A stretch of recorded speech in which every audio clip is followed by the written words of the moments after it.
നെഹമ്യാ 2:20 വാക്യമാണ് നമ്മൾ വായിച്ചത്. അതിന് ഞാൻ അവരോട്, സ്വർഗത്തിലെ ദൈവം ഞങ്ങൾക്ക് കാര്യം സാധിപ്പിക്കും. ഇവിടെ നെഹമ്യാവ് ഒരു ഡിക്ലറേഷനാണ് പറയുന്നത്. സ്വർഗത്തിലെ ദൈവം ഞങ്ങൾക്ക് കാര്യം സാധിപ്പിക്കും. അവന്റെ ദാസന്മാരായി ഞങ്ങൾ എഴുന്നേൽക്കും, പണിയും. ഈ പ്രഖ്യാപനം വെല്ലുവിളിയുടെ നടുവിലാണ് പറഞ്ഞതെന്ന് ഓർക്കണം. 19 വാക്യത്തിൽ കാണുന്നത് 3 ലീഡേഴ്സ് എഴുന്നേറ്റിട്ട്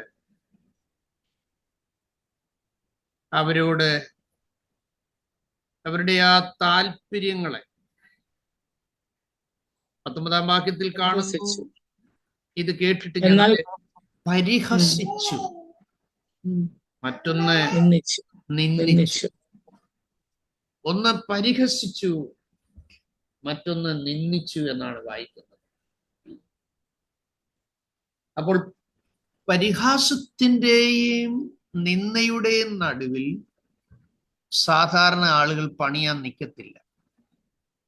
കാരണം ഒരു ഡിസ്കറേജ്മെന്റ് അറ്റ്മോസ്ഫിയറിൽ പണിയാൻ ആരും ആഗ്രഹിക്കത്തില്ല.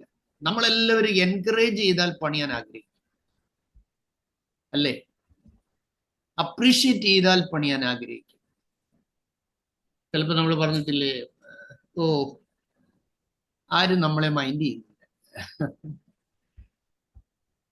ഇവിടെ മൈൻഡ് ചെയ്യുന്നില്ല എന്ന് മാത്രമല്ല, പരിഹസിക്കുകയും കൂടെ ചെയ്യുക. നിങ്ങളുടെ കാതുകളിൽ ദൈവത്തിന് വേണ്ടി ആക്റ്റീവ് ആകുന്നത് നെഗറ്റീവ് എനർജി കേൾക്കുമ്പോഴാണോ പോസിറ്റീവ് എനർജി കേൾക്കുമ്പോഴാണോ?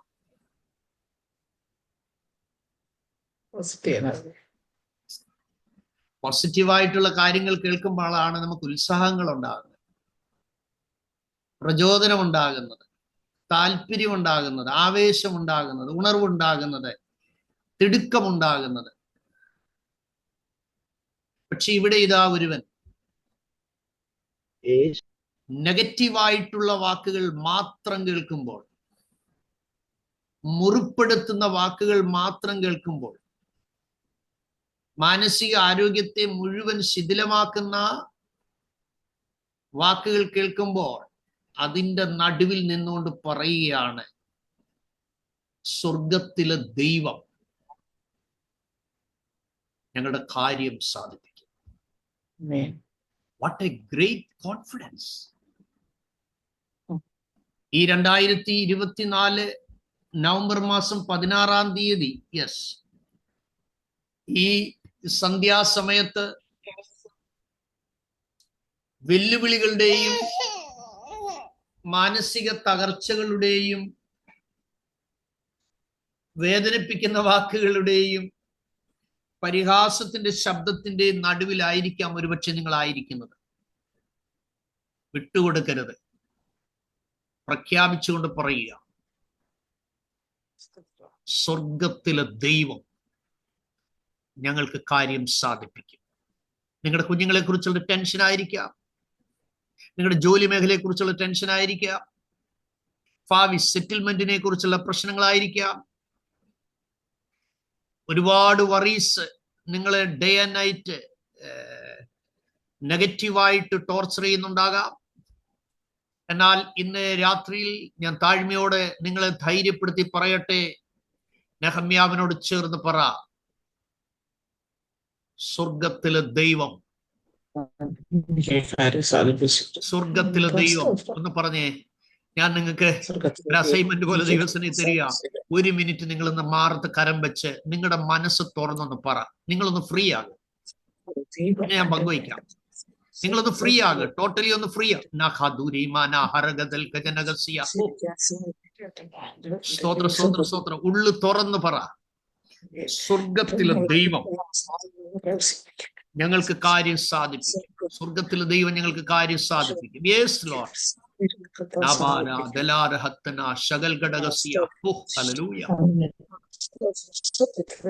അതരം തുറന്ന് പറഞ്ഞേ, അതരം തുറന്ന് പറഞ്ഞേ, ശക്തിയോടെ പറഞ്ഞേ.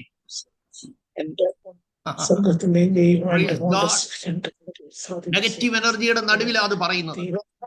പരിഹാസത്തിന്റെ നിലവിലാണ് അത് പറയുന്നത്. എന്റെ കുഞ്ഞെന്തോ ഗതി പിടിക്കും എന്ന് വെല്ലുവിളിക്കുന്നവർ കാണും. ഈ പോക്ക് പോയാൽ എവിടെ എത്തുമെന്ന് പരിഹസിക്കുന്നവർ കാണും. നമുക്ക് കാണാമല്ലോ എന്ന് ഉള്ളിൽ മന്ത്രിക്കുന്നവർ കാണാം. Don't worry. Oh, hallelujah. Oh, Jesus. അധികാരത്തോടെ വിശ്വാസത്തോടെ പറ. Praise God, praise God. So നമ്മൾ ഈ പുസ്തകത്തിൽ നിന്നായിരിക്കും കൂടുതൽ സന്ദേശങ്ങൾ നമ്മൾ ഈ ഒരു 40 days പ്രയറിൽ നമ്മൾ ഉപയോഗിക്കുന്നത്. ഇന്ന് രാവിലെ നമ്മൾ അതിൻ്റെ 1 മുതൽ 4 വരെയുള്ള ഭാഗങ്ങളാണ് ധ്യാനിച്ചത്.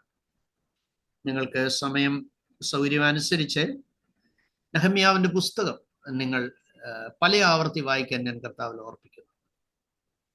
ഞാൻ കഴിഞ്ഞ മാസം ഇവിടുന്ന് യാത്ര പോകുമ്പോൾ ഞാൻ എൻ്റെ വൈഫിനോടും മോളോടും അവർ തനിയെ അവിടെ താമസിക്കുന്നത്, ഞാൻ ഇങ്ങനെ പറഞ്ഞു,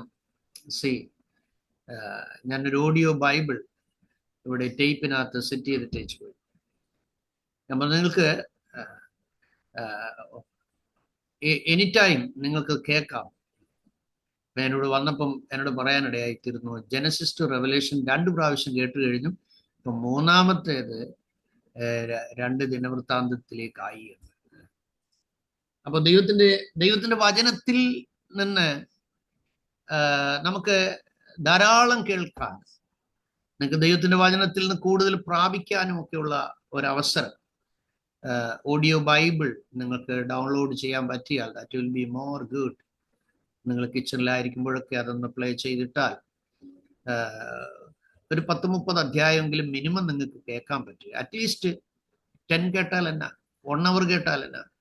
അപ്പൊ അതിൽ നിങ്ങൾക്ക് ദൈവത്തിന്റെ ശബ്ദം കേൾക്കാനായിട്ടുള്ള അവസരം ഉണ്ടാകും. Okay, right.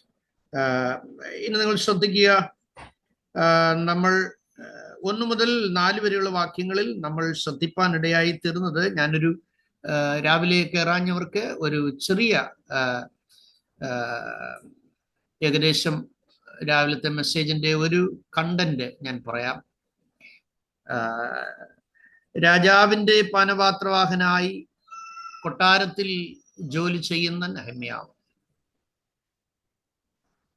റോയൽ റെസിഡൻസ് ആയിട്ട്, റോയൽ ഫെസിലിറ്റി എല്ലാം രാജകീയമായതാണ്. തന്നെ സംബന്ധിച്ച് തനിക്ക് ഫാമിലിയിൽ ഒരു പ്രശ്നമില്ല.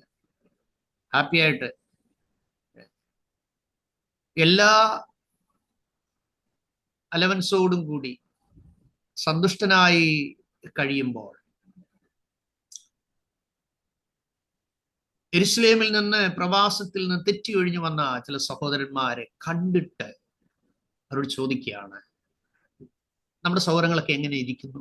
ക്ഷേമം അന്വേഷിക്കാനുള്ള ഒരു നല്ല മനസ്സല്ലേ? കൊട്ടാരത്തിൽ ഇരുന്ന മനുഷ്യൻ ഇവരെ പോയി കാണണമെന്നുണ്ടെങ്കിൽ ഒന്ന് ഇറങ്ങി ചെല്ലണ്ടേ? സഹോദരങ്ങളെ, നിങ്ങൾ വായിച്ചിട്ടില്ലേ, അബ്രഹാമിന് 99 വയസ്സുള്ളപ്പോൾ ദൈവത്തിന്റെ സന്ദർശനം ഉണ്ടാകുന്ന സമയത്ത് താനെ കൂടാരത്തിൽ നിന്ന് ഇറങ്ങി അങ്ങോട്ട് ചെന്ന് നിലം വരെ കുനിഞ്ഞ് അവരെ അക്സെപ്റ്റ് ചെയ്തതായിട്ട് നമ്മൾ വായിക്കുന്നുണ്ട്. നോക്കിക്കേ, ചില സന്ദർഭങ്ങളിൽ ഏതെങ്കിലും ഉയർച്ചകളോ നേട്ടങ്ങളോ നമ്മൾക്ക് വിചാരിക്കുന്നതിനേക്കാൾ കുറെ അർഹതപ്പെട്ട തലങ്ങളോ ഒക്കെ വരുമ്പോൾ നമ്മൾ കുറച്ച് റിസർവ്ഡ് ആയി പോകാറില്ലേ? സെയിം സ്റ്റേറ്റസിലുള്ള ആളുകളുമായിട്ട് മാത്രം പിന്നെ മിങ്കിൾ ചെയ്യാനുള്ള ഒരു മൈൻഡ് സെറ്റ് നാം അറിയാതെ വരാറില്ലേ? ചിലരെയൊക്കെ ഇഗ്നോർ ചെയ്തിട്ട് നമ്മൾ മാറിപ്പോകാറില്ലേ? പക്ഷേ ഇവിടെ നോക്കി, അബ്രഹാം ഇറങ്ങിച്ചെല്ലുന്നു. ഈ ഇറങ്ങിച്ചെല്ലാനുള്ള മനസ്സെങ്ങനെയാ ഉണ്ടാകുന്നത്? ക്രിസ്തുവിന്റെ മനസ്സ് വരുമ്പോഴേ നമുക്ക് ഇറങ്ങിച്ചെല്ലാൻ പറ്റുള്ളൂ. എബ്രഹാമിനെ പോലെ അവരിങ്ങോട്ട് കേറി വരട്ടെ, എനിക്ക് ഇങ്ങോട്ട് വന്ന് കൈ തരട്ടെ, ഇങ്ങോട്ട് വന്ന് ക്ഷേമം തിരക്കട്ടെ. I am something. No no no no. ഞാൻ താഴ്മയോട് പറയട്ടെ, ദൈവത്തിന്റെ സ്വഭാവം ഉണ്ടെങ്കിൽ നമുക്ക് ഇറങ്ങിച്ചെല്ലാൻ പറ്റും. ദൈവകൃപയുള്ള നിങ്ങളുടെ ഒരു വാക്കായിരിക്കും ഒരു കുടുംബത്തെ ആത്മഹത്യയിൽ നിന്ന് രക്ഷിക്കുന്നത്. 1 മണിക്കൂറിന് മുമ്പ് ഒരു സഹോദരി എന്നെ വിളിച്ചു. എന്നോട് ഡയറക്റ്റ് പറയാ, അങ്കിള് ഞാനങ്ങ് സൂയിസൈഡ് ചെയ്യാൻ പോവാ. 2-3 പ്രാവശ്യം എന്നെ വിളിച്ചു. ഞാൻ തിരക്കായോണ്ട് എടുക്കാൻ പറ്റിയില്ല. പിന്നെ ഞാൻ എടുത്തു. എന്നോട് ആദ്യം ചോദിച്ച സമയം ഉണ്ടോന്നാ. ഞാൻ പറഞ്ഞു ബിസിയാണ്, അത്യാവശ്യമുള്ളത് പറഞ്ഞാൽ കേൾക്കാൻ സമയമുണ്ടെന്ന് പറഞ്ഞു. അന്നേരം എന്നോട് പറയുന്നു.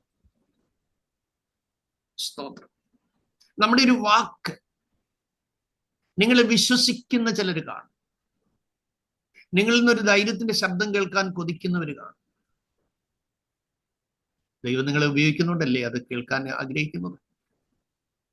നിങ്ങളുടെ നാവിനെ പരിശുദ്ധാത്മാവ് ഉപയോഗിക്കുന്നുണ്ടല്ലേ ചിലരുടെ മുറിവ് കെട്ടുന്നത്. സ്തോത്രം. ഇറങ്ങിച്ചെന്ന് കർത്താവ് ഇറങ്ങിച്ചെന്നതിന്റെ അത്രയും നമ്മൾ ഇറങ്ങി വന്നിട്ടുണ്ടോ? സ്വർഗത്തിലെ സകല മഹിമകളെയും അങ്ങോട്ട് വെടിഞ്ഞേച്ച് സൃഷ്ടിതാവായ ദൈവം സൃഷ്ടിയുടെ പാദമൊക്കെ കഴുകാനായിട്ട് ഇറങ്ങി വരിക എന്ന് പറഞ്ഞാൽ ഒന്ന് ചിന്തിച്ച്. ഈ നാഥൻ ആരാ? പ്രകൃതിയിന്മേൽ അധികാരമുള്ളവൻ അല്ലേ? കാറ്റെ അടങ്ങാ, അന്നേരം അടങ്ങി. കടലെ ശാന്തമാകാ, അടങ്ങി. ഇപ്പൊ യേശുവിന്റെ വാക്കിൽ അടങ്ങാത്ത ഒരു കാറ്റുമില്ല, അവന്റെ വാക്കിൽ ഒതുങ്ങാത്ത ഒരു തിരമാലയുമില്ല. സകല അശുദ്ധാത്മാക്കളുടെ മേലും അധികാരമുള്ളവൻ. ദൂരെ നിന്നേ പിശാച് വിളിച്ചു പറയുന്ന മഹോദനായ ദൈവത്തിന്റെ പുത്ര. കർത്താവിനെ ഇൻട്രൊഡ്യൂസ് ചെയ്യാൻ പോലും സാത്താനെ അനുവദിച്ചില്ല. മിണ്ടരുതെന്നാണ് യേശു പറഞ്ഞു.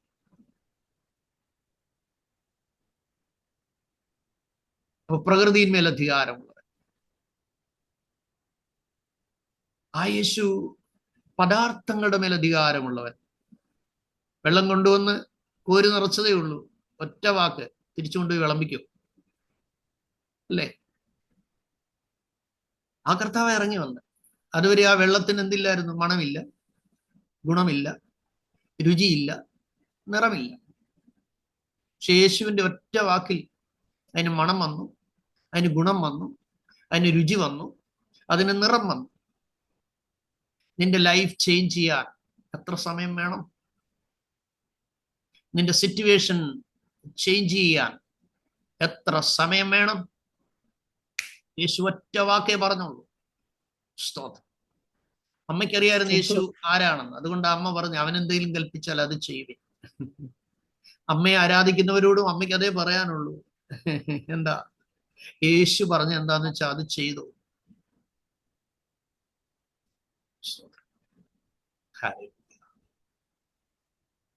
നിങ്ങളുടെ സിറ്റുവേഷൻ എത്ര ബാഡ് ആയിക്കൊള്ളട്ടെ, സ്തോത്രം, അതിൽ നിന്ന് തന്നെ അല്പം കൂടെ ഇറങ്ങി ഒന്ന് സംസാരിക്കണം എനിക്ക് തോന്നുന്നു. ഈ അവിടെ യഹൂദന്മാരുടെ മര്യാദ പ്രകാരം ശുദ്ധീകരണത്തിനായി വെച്ചിരിക്കുന്ന കൽപാത്രങ്ങളെ കുറിച്ച് നമ്മൾ കാണുന്നുണ്ട്. കൽപാത്രങ്ങൾ. ഈ കൽപാത്രങ്ങളിൽ വെള്ളം നിറയ്ക്കാനാ പറഞ്ഞത്, അകത്തുള്ള പാത്രങ്ങൾ നിറയ്ക്കാനല്ല പറഞ്ഞത്. ഞാൻ സബ്ജക്റ്റിൽ നിന്ന് മാറുന്നില്ല. ഇറങ്ങിച്ചെല്ലുക എന്നുള്ളതിനെ കുറിച്ചൊരു വാക്ക് ഞാൻ പറയുകയാണ്. ഈ കൽപാത്രങ്ങളിൽ വെള്ളം നിറയ്ക്കാൻ അകത്ത് നല്ല മാന്യമായ പാത്രങ്ങളൊക്കെ ഉണ്ട് സൗകര്യങ്ങളെ. പക്ഷേ കർത്താവ് പറഞ്ഞ് ഈ വെളിയിലിരിക്കുന്ന ശുദ്ധീകരണത്തിനായി കാല് കഴുകാൻ ചള്ളയ്ക്കകത്തിരിക്കുന്ന, മനസ്സിലായോ, പുറത്ത് കിടക്കുന്ന പാത്രങ്ങൾ, മാന്യതയില്ലാത്ത പാത്രങ്ങൾ, അംഗീകാരമില്ലാത്ത പാത്രങ്ങൾ, ഹലോ, ഓണർ ചെയ്യാത്ത പാത്രങ്ങൾ, കർത്താവ് പറയുക അതിലങ്ങോട്ട് വെള്ളം നിറച്ചു.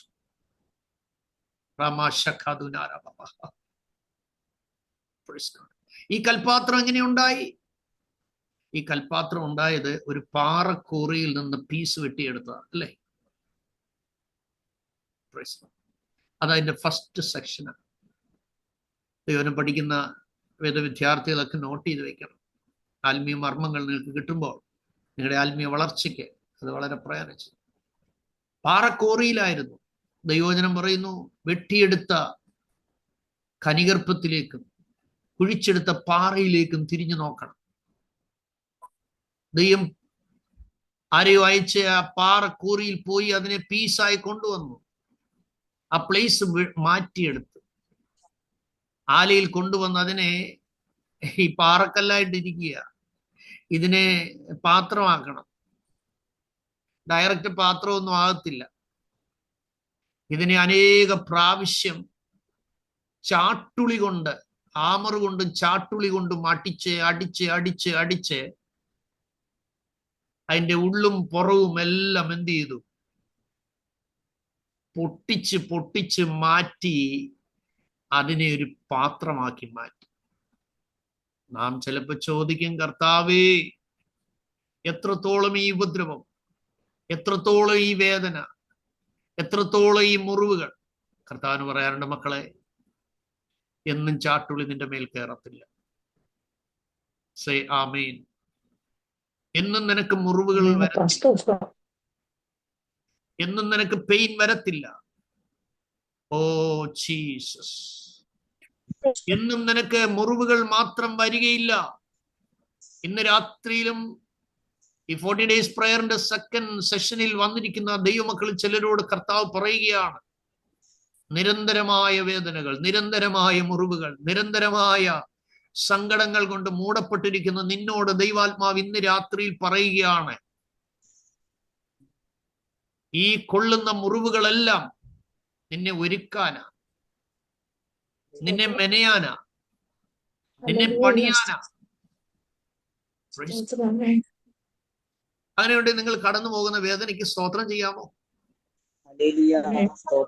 നിങ്ങൾ കടന്നു പോകുന്ന അതിവേദനകൾക്ക് സ്തോത്രം ചെയ്യാമോ? എത്ര മുറിയപ്പെടുന്നു അത്രയും നിങ്ങൾ ഒരുക്കപ്പെടുകയാണ്. എത്ര ചൂളയിലൂടെ നിങ്ങൾ കടന്നു പോകുന്നു അത്രയും നിങ്ങൾ സ്ട്രോങ് ആയി പാകമാകുകയാണ്.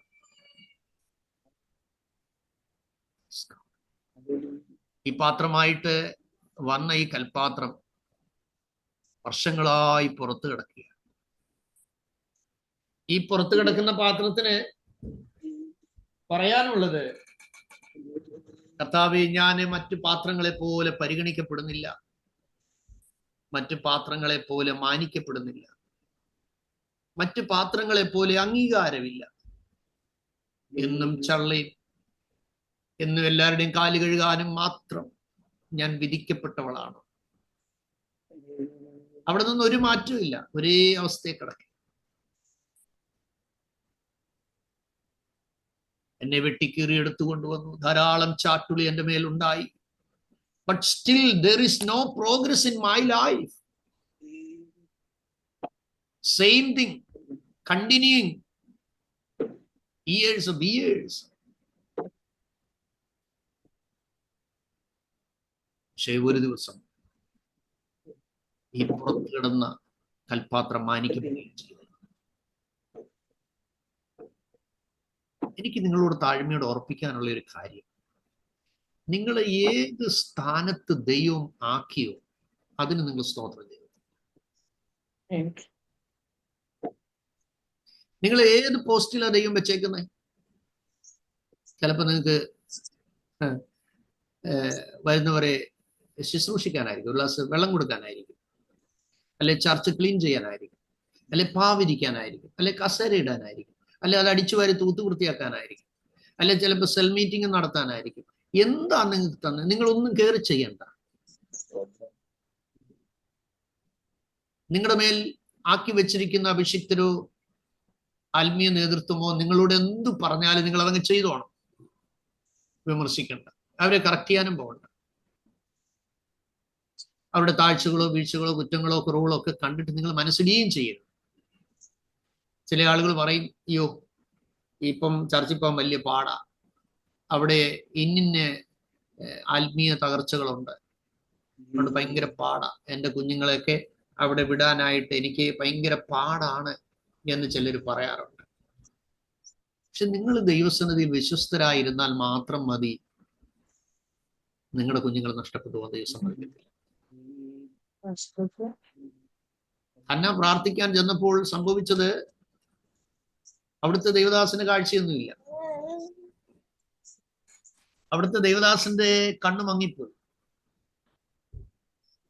അന്ന് ദർശനമൊന്നും അദ്ദേഹത്തിന് ഇല്ല, ഏറെയില്ല, പ്രായമായി. ഇപ്പൊ ദർശനമില്ല, ഏറെ വചനം ദുർലഭമായിരുന്നൊരു കാലം, ദർശനം ഏറെ ഇല്ലാതെ ഇരുന്നൊരു കാലം. ആലയത്തിൽ പ്രാർത്ഥിക്കാൻ വരുന്ന ആളിനെ പേഴ്സണലി അണ്ടർസ്റ്റാൻഡ് ചെയ്യാനൊന്നും ആ പാവത്തിന് കഴിഞ്ഞില്ല. കാരണം ഒറ്റയ്ക്കൊരു സഹോദരി വന്ന് ആലയത്തിൽ ഇരുന്ന് പ്രാർത്ഥിച്ചപ്പോൾ ഏലി പറഞ്ഞത് നിന്റെ വീഞ്ഞിറങ്ങട്ടെ എന്നാ. കള്ളു കുടിച്ചു കൊച്ചു കയറി വന്നെന്നാ പുള്ളി വിചാരിച്ചു. ഇന്ന് അങ്ങനെ എങ്ങാണ് ഒരു ദേവദാസൻ പറഞ്ഞാൽ മിക്കവാറും ആ ദേവദാസന്റെ ഇടപാട് കയറിയപ്പം ആത്മീയം ആഗ്രഹിച്ച കയറിയെങ്കിലും അദ്ദേഹത്തിന്റെ വാക്ക് കേട്ടപ്പോൾ കൊച്ചമ്മയുടെ നാവൊക്കെ വേറെ ടോണിലേക്ക് അറിയാതെ വന്നു പോയെന്നെ എന്ന് ഞാൻ ഊഹിക്കുന്നു. ഓക്കെ, ആ ദേവദാസനോട് അദ്ദേഹത്തിന്റെ ഭാഗത്ത് മിസ്റ്റേക്ക് ഉണ്ടെങ്കിലും വളരെ റെസ്പെക്ട് വിടാതാണ് ഹന്ന സംസാരിച്ചതല്ലേ. യജമാനനെ എന്നെ ഒരു നീച സ്ത്രീയായി വിചാരിക്കല്ലേ, ഞാൻ വീഞ്ഞോ മദ്യമോ ഒന്നും ഉപയോഗിച്ചിട്ടില്ല, ഞാൻ എൻ്റെ ഹൃദയം ദൈവസന്നിധിയിൽ പകരുകയാണ്. അപ്പൊ നോക്കിക്കേ, ആത്മീയരുടെ ജീവിതത്തിൽ ഒരു ടെസ്റ്റ് വന്നാൽ പ്രതികരിക്കുന്ന വാക്കുകൾ ജഡത്തിന്റെ അല്ല. ദൈവദാസന് മിസ്റ്റേക്ക് സംഭവിച്ചു, പക്ഷെ ദൈവകൃപയുള്ള ഹന്നയുടെ വാക്കുകൾ എത്ര സോഫ്റ്റ് ആയിട്ടും പരിജ്ഞാനത്തോടുമായിരുന്നു. പക്ഷെ ആ ദൈവദാസൻ പറയുന്നു, നീ ദൈവസന്നിധിയിൽ കഴിച്ച പ്രാർത്ഥനയ്ക്ക് യഹോവ നിന്നോട് കരുണ കാണിക്കട്ടെ, മറുപടി കിട്ടട്ടെ. ഒറ്റയ്ക്ക് പ്രാർത്ഥിക്കുന്നു, ശബ്ദമൊന്നുമില്ല, ഹൃദയം പകരുക. But crying crying crying crying ഇറങ്ങിച്ചെന്നു ദൈവസന്നിധി, ഇറങ്ങിച്ചെന്നു. നോക്കിക്കേ, ഒരു നല്ല പീരീഡ് അവർക്ക് കുഞ്ഞുങ്ങളില്ലായിരുന്നു. പ്രതിയോഗി മുഷിപ്പിക്കുന്നു, പെനിന മുഷിപ്പിക്കുന്നു, ഭർത്താവ് ആശ്വസിപ്പിക്കും, 10 പുത്രന്മാരെക്കാൾ ഞാൻ നല്ലൊരു ഹസ്ബൻഡ് അല്ലയോ നിനക്ക് ആന്നു. പക്ഷേ അവർക്ക് മനസ്സിലായി, വീട്ടിൽ ഇരുന്നാൽ വിടുതൽ നടക്കത്തില്ല, വീട് വിട്ട് ആലയത്തിൽ പോയാലേ ദൈവപ്രവർത്തി നടക്കും. ഈ ദിവസങ്ങളിൽ ഹൃദയദൃഷ്ടി പ്രകാശിച്ച് ഒരു ആത്മീയ ആരാധനയ്ക്ക് വേണ്ടി കൊതിക്കുന്ന പലരും എന്നെ കേൾക്കുന്നു എന്ന് ദൈവാത്മാവ് പറയുന്നു. നിങ്ങൾ പ്രാർത്ഥിച്ചാൽ മതി, ദൈവം നിങ്ങൾക്ക് അതിനുള്ള ഫ്രീഡം തരും. സേ ആമേൻ. എനിക്ക് സത്യത്തിലും ആത്മാവിലും ദൈവത്തെ ആരാധിക്കാനൊന്ന് പോണം എന്ന് ഉള്ളം കൊതിക്കുന്നവരുണ്ടെങ്കിൽ ഈ ദിവസങ്ങളിൽ ദൈവസനെ നിങ്ങൾ പ്രാർത്ഥിച്ചു, ദൈവം അതിന് അവസരം തരും. അങ്ങനെ ദാഹിക്കുന്നവർ ആ കരമെന്ന് ഉയർത്തി ദൈവത്തിന് നന്ദി പറഞ്ഞാട്ടെ. Yes Lord, I need A freedom in the mighty name of Jesus. സ്തോത്രം, സ്തോത്രം, സ്തോത്രം. പരിശുദ്ധാത്മാവ് അതിനുള്ള ഫ്രീഡം നിങ്ങൾക്ക് തരും. നോക്കുക, അവളൊരു ഉടമ്പടി ചെയ്തിട്ടാ പോയത്. 1 ശമൂവേലിന്റെ പുസ്തകത്തിൽ നമ്മൾ വായിക്കുന്നു, പിന്നെ അവളുടെ മുഖം വാടിയില്ല. അവൾ പറഞ്ഞു, എനിക്ക് തരുന്നതിന് ഞാൻ ദൈവത്തിന് തന്നേക്കാം. കുറച്ചു കാലം താമസിച്ചെങ്കിലും അവൾ പ്രാർത്ഥിച്ച് മേടിച്ചത് ഒരു പ്രവാചകനെയാണ്. അവൾ പ്രാർത്ഥിച്ച് മേടിച്ചത് ഒരു പുരോഹിതനെയാണ്. അവൾ പ്രാർത്ഥിച്ച് മേടിച്ചത് ഒരു ന്യായാധിപനെയാണ്. ഇസ്രായേലിൽ മറ്റാരും ഒരിക്കലും ആ 3 പോസ്റ്റിലുള്ള മിനിസ്ട്രി ചെയ്തിട്ടില്ല. ന്യായാധിപനായി അവൻ ന്യായപാലനം ചെയ്തു, പ്രവാചകനായി അരുളപ്പാടുകൾ കൊടുത്ത് അനേകരെ അഭിഷേകം ചെയ്തു. ആമേൻ. ഒരു പുരോഹിത ശുശ്രൂഷ അവൻ ചെയ്തു. നോക്കുക, നിങ്ങൾ പ്രാർത്ഥിക്കുന്ന വിഷയത്തിന് മറുപടി വൈകുന്നെങ്കിൽ ഓർത്തോണം, യെസ്, സംതിങ് പ്രഷ്യസ്, എന്തോ മഹത്തരമായത്, ഗ്ലോറിയസ് ആയിട്ടുള്ളത്, അതിശ്രേഷ്ഠമായത് നിങ്ങൾക്ക് വരുന്നുണ്ട്. സേ ആമേൻ.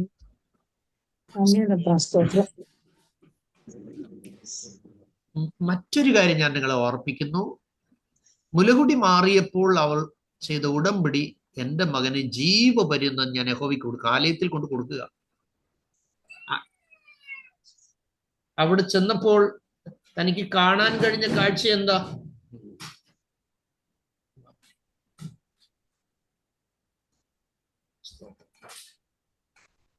തനിക്ക് കാണാൻ കഴിഞ്ഞ കാഴ്ച ഇതാണ്.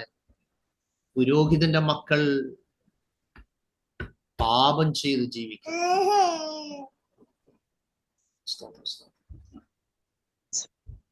പാപം ചെയ്ത് ജീവിക്കുന്നു. അവിടെയുള്ള ദാസിമാരുമായി പാപം ചെയ്യുന്നത് താൻ കേൾക്കുന്നു. അപ്പൊ നോക്കിയേ, സ്പിരിച്വൽ അറ്റ്മോസ്ഫിയർ എന്റെ കുഞ്ഞിന് വളരാൻ പറ്റിയ ഒരു ആത്മീയ പശ്ചാത്തലമാണോ? എനിക്ക് വളരാൻ പറ്റിയ ഒരു പശ്ചാത്തലമാണോ? പിതാവിന് കാഴ്ചപ്പാടില്ല, പിതാവിന് ശുശ്രൂഷയില്ല, പക്ഷെ പുരോഹിതനായിരിക്കുന്നു. മക്കള് പാപം ചെയ്ത് അവിടെ നടക്കുന്നു. എന്റെ കുഞ്ഞിനെ ഞാൻ എങ്ങനെയാ വിടുന്നേ എന്നല്ല ഹന്ന ചിന്തിച്ചത്. ശ്രദ്ധിക്കുന്നുണ്ടോ? ആത്മീയ ധൈര്യവും കൂടെ പ്രാർത്ഥിക്കാനും ആലയത്തിൽ ചെന്നപ്പോൾ ഒന്നിച്ച് മുട്ടുമടക്കി ജാഗരിക്കാൻ ആളില്ലാത്തടത്താണ് ആ ദർശനമുള്ള വനിതയായ ഹന്ന ഒറ്റയ്ക്ക് മുട്ടുകുത്തി ശമൂവേലിനെ പ്രാപിച്ചത്. നിങ്ങൾ കൂടുന്ന കൂട്ടായ്മയിൽ ദർശനമില്ലാത്ത ചിലപ്പോൾ ലീഡേഴ്സ് അവിടെ ഉണ്ടായിരിക്കാം, കാഴ്ചപ്പാടില്ലാത്ത സഹോദരി സഹോദരന്മാരെ കണ്ടേക്കാം. പക്ഷേ നിങ്ങൾ അവിടെ വിട്ടുപോകരുത്. ദൈവം നിങ്ങളെ അവിടെ നിർത്തിയിരിക്കുന്നത് വിഷൻ ഇല്ലാത്തവരുടെ നടുവിൽ നീ ശോഭിക്കണമെന്ന് ദൈവത്തിന് നിർബന്ധമുണ്ട്. ധൈര്യത്തിന്റെയും ബലത്തിന്റെയും ആമേൻ വാക്കുകൾ കിട്ടാത്തടത്ത് തന്നെ നീ ശോഭിക്കണമെന്ന് ദൈവത്തിന് നിർബന്ധമുണ്ട്. നിന്റെ സൗമ്യത ജനം അറിയണം, നിന്റെ താഴ്മ അവരറിയണം, നിന്റെ വിനയം അവരറിയണം, നിന്റെ ആത്മീയ പക്വത അവരറിയണം. പൊട്ടിത്തെറിക്കുന്നവർ കാണും, പക്ഷെ നമ്മളോ സൗമ്യതയോടെ നമ്മൾ പ്രതികരിക്കണം. ഹന്ന ദൈവത്തിന്റെ കൈകളിൽ എറിഞ്ഞു കൊടുത്തിട്ട് വീട്ടിലിരുന്ന് പ്രാർത്ഥന ആരംഭിച്ചു. അയ്യോ, തെറ്റിപ്പോകുന്ന ഒരു കൂട്ടം ആളുകൾ ആലയത്തിലുണ്ട്, എന്റെ കുഞ്ഞ് അവിടെ പോയാൽ അവർ നശിച്ചു പോകുമല്ലോ കർത്താവേ എന്നല്ല ഹന്ന ചിന്തിച്ചത്. She know well how to control my son through the prayer. Amen. എന്റെ തലമുറയെ പ്രാർത്ഥനയിലൂടെ എങ്ങനെ നിയന്ത്രിക്കാൻ കഴിയും എന്ന് ഹന്ന ആത്മാവിൽ തിരിച്ചറിഞ്ഞു. അക്കാലത്ത് ഏലി ദൈവശബ്ദം കേൾക്കുന്നില്ല, ഏലിയുടെ മക്കളും ദൈവശബ്ദം കേൾക്കുന്നില്ല, അവിടെ വരുന്നവരാരും ദൈവശബ്ദം കേൾക്കുന്നില്ല. മ്ലേച്ഛതയുടെ കുത്തൊഴുക്ക് സറൗണ്ടിങ്ങിൽ നടക്കുമ്പോഴും രണ്ട് കണ്ണും അടച്ച് ദൈവത്തിന്റെ കരങ്ങളിൽ അർപ്പിച്ച് ദൈവത്തോട് പറഞ്ഞ ഉടമ്പടിയിൽ അവൾ വിശ്വസ്തത പാലിച്ച് അവൾ ദൈവത്തിനായി ആലയത്തിൽ കൊണ്ട് കുഞ്ഞിനെ സമർപ്പിച്ചു കൊടുത്തു. നിങ്ങളുടെ കുഞ്ഞുങ്ങളെ കുറിച്ച് അമിതമായ ഒരു ഭാരമുണ്ടെങ്കിൽ ഈ രാത്രി ദൈവാത്മാ പറയുന്നു, നീ ദൈവത്തിന്റെ കയ്യിൽ എറിഞ്ഞു കൊടുക്കും നിന്റെ കുഞ്ഞിനെ. ഉള്ളു തുറന്നൊന്ന് സ്തോത്രം ചെയ്യാമോ നിങ്ങൾക്ക്? യെസ് ലോർഡ്, എനിക്ക് ദാനം ചെയ്തതിനെ ഞാൻ എന്റെ ദൈവത്തിന്റെ കൈകളിൽ തരുന്നെന്ന് പറ. നിങ്ങൾക്ക് എത്ര ദൂരം പോകാൻ പറ്റും? നിങ്ങൾക്ക് എത്ര ദൂരം കാണാൻ പറ്റും? പക്ഷേ നിലവുകളെ ദൂരത്തുനിന്ന് അറിയുന്ന കർത്താവിന്റെ കരങ്ങൾ നിങ്ങൾ ഏൽപ്പിച്ചാൽ കർത്താവിന് പിടിക്കേണ്ടതുപോലെ പിടിക്കാൻ അറിയാം, സംസാരിക്കേണ്ടതുപോലെ സംസാരിക്കാൻ അറിയാം, മാറ്റേണ്ടതുപോലെ മാറ്റാൻ അറിയാം, രൂപാന്തരപ്പെടുത്തേണ്ടതുപോലെ രൂപാന്തരപ്പെടുത്താൻ അറിയാം. നിങ്ങൾക്കറിയാമല്ലോ, അല്പനാൾ കഴിഞ്ഞപ്പോൾ ശമൂവേൽ ദൈവശബ്ദം കേൾക്കുന്നു.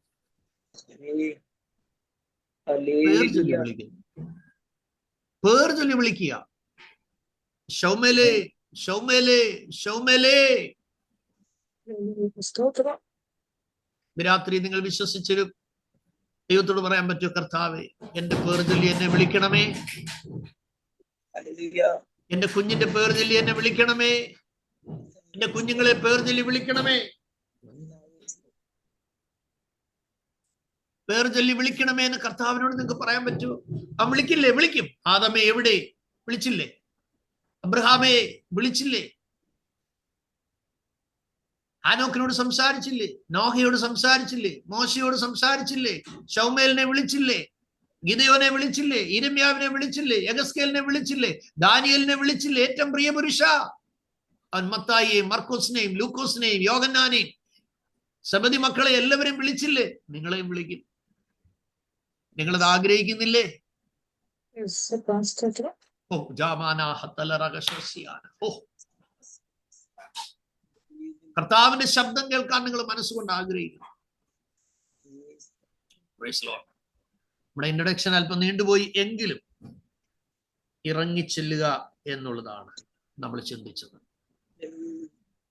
യെസ്, നെഹമ്യാവ് ഇറങ്ങിച്ചെന്നു കൊട്ടാരത്തിൽ. പ്രവാസത്തിൽ നിന്ന് തെറ്റിയൊഴിഞ്ഞ സഹോദരന്മാരെ കണ്ടിട്ട് താൻ ക്ഷേമം ചോദിച്ചു. കർത്താവിന്റെ മക്കളെ, ഞാൻ വാക്കുകൾ ചുരുക്കാൻ പോവുക. വളരെ ഡീപ്പായിട്ട് നമുക്ക് വരുന്ന ദിവസങ്ങളിൽ ഇതിൽ നിന്ന് കണ്ടിന്യൂ ചെയ്യാം. നിങ്ങൾ പ്രാർത്ഥിച്ച് നെഹമ്യാവിന്റെ പുസ്തകം വായിക്കണം. ഈ ആപ്തവാക്കുകൾ ഒരുമിച്ച് നിങ്ങളുടെ മുറികളിൽ വിളിച്ചു പറയണം. മറ്റു ദാസന്മാരായി ഞങ്ങൾ എഴുന്നേറ്റ് പണി. സ്വർഗത്തില് ദൈവം ഞങ്ങൾക്ക് കാര്യം സാധിപ്പിക്കും. നിങ്ങളുടെ കുഞ്ഞുങ്ങളുടെയൊക്കെ കൈക്ക് പിടിച്ചിട്ട് അവരെയും കൊണ്ട് പറയിക്കണം. മക്കളെ പറ, സ്വർഗത്തിലെ ദൈവം യേശുപ്പ നമ്മുടെ കാര്യം സാധിപ്പിച്ച് തരും. അത് പറയണം, ഡിക്ലെയർ ചെയ്ത് പറയണം. കാരണം മനുഷ്യൻ സാധിപ്പിക്കുന്നതല്ല നിങ്ങൾ പറയുന്നത്, സ്വർഗത്തിലെ ദൈവം. സ്വർഗത്തിലെ ദൈവം. 9,30,00,000 മൈലുണ്ട് സൂര്യൻ ഇവിടെ നിന്ന്. അതിനൊക്കെ എത്രയോ അപ്പുറത്താണ് സ്വർഗം, സ്വർഗാദി സ്വർഗം. അവിടുത്തെ ദൈവം നമ്മുടെ കാര്യം സാധിപ്പിക്കുന്നു. That means you have to build a strong relationship with God. ആദ്യം നമുക്ക് ഉണ്ടാകേണ്ടത് സ്വർഗത്തിലെ ദൈവമായിട്ടുള്ള ഒരു സ്ട്രോങ് ഡീപ്പർ ആയിട്ടുള്ള ഒരു റിലേഷൻ.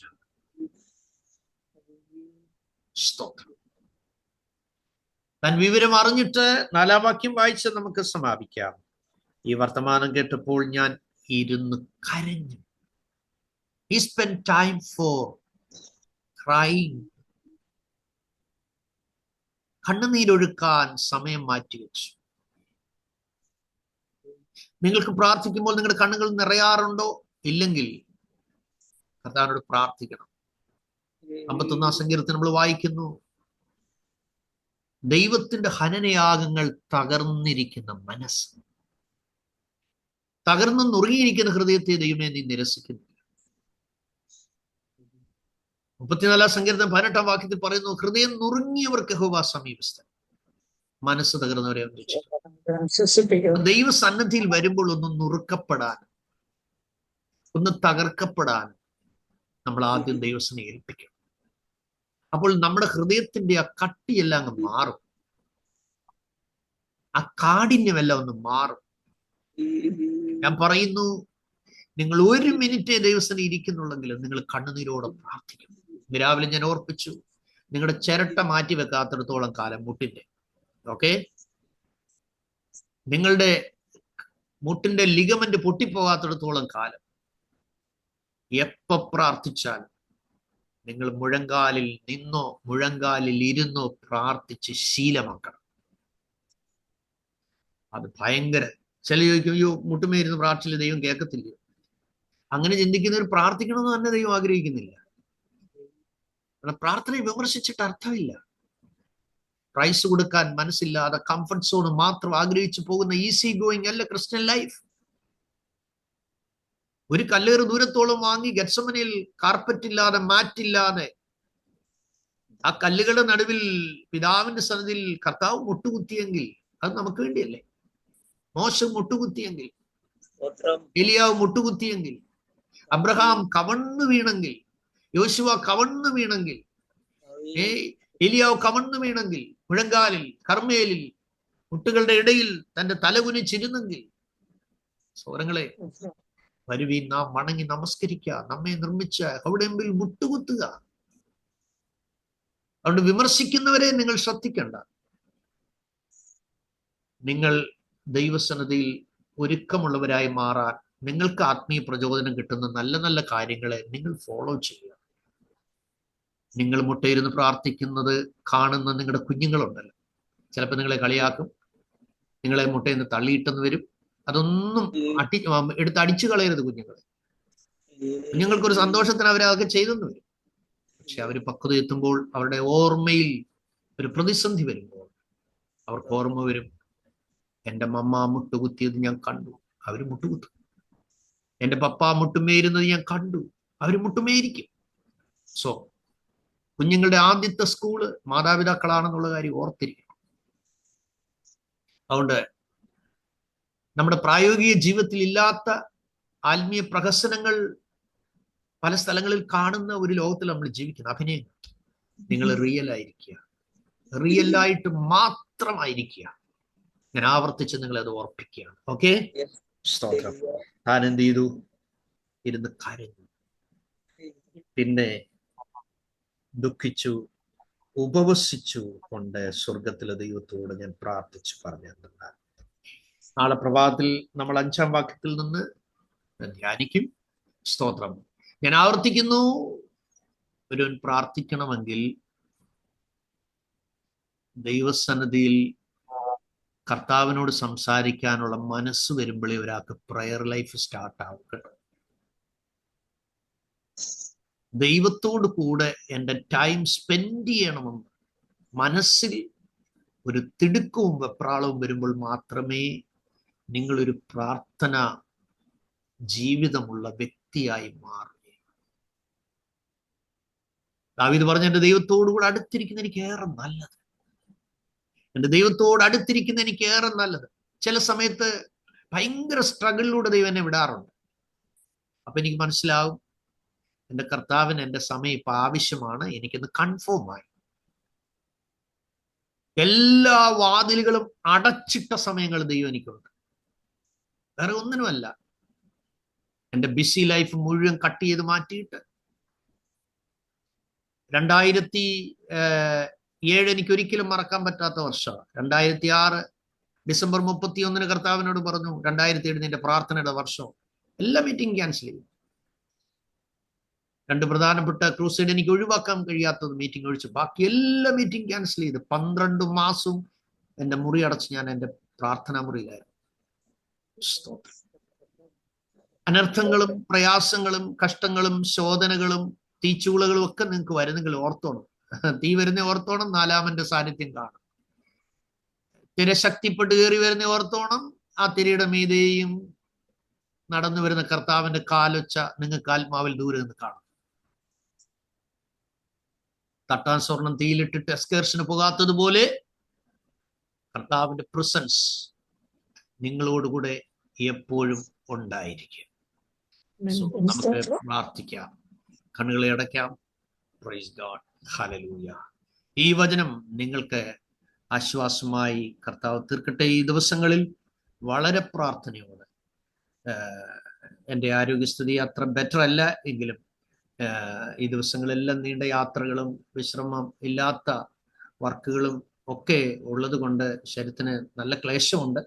എങ്കിലും വിലപ്പെട്ട നിഷ്കളങ്കമായി സ്നേഹിക്കുന്ന നിങ്ങളുടെ എല്ലാവരുടെയും വിലപ്പെട്ട പ്രാർത്ഥന ഞാൻ ദൈവസന്നിധിയിൽ പ്രത്യേകം ചോദിക്കുന്നു.